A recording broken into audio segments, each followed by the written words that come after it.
was speculated that, especially during the first wave of the COVID, that anti-inflammatory medicines should be taken for joint pain, and it was also speculated that it can be taken for COVID, and people started kind of self-medicating them. So, what is your comment regarding that?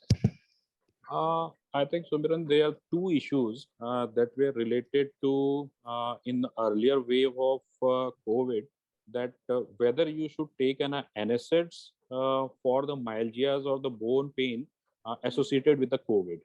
Basically, that's a non-steroidal anti-inflammatory drugs that what we label as in a short form as an NSAIDs.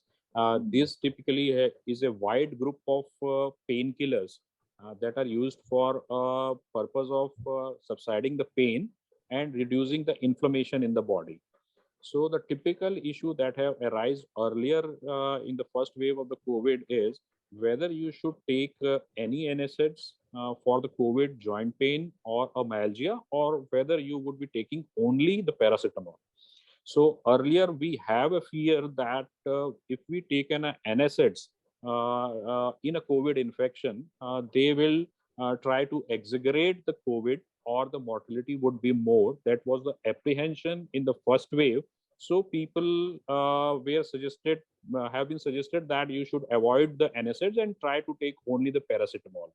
But now the data we have gathered that the basically that hypothetical fear that has came with that NSAID use in the COVID was that with the NSAIDs you have an receptors upregulation, which is, you can say, that the entry gate for a COVID in the tissues.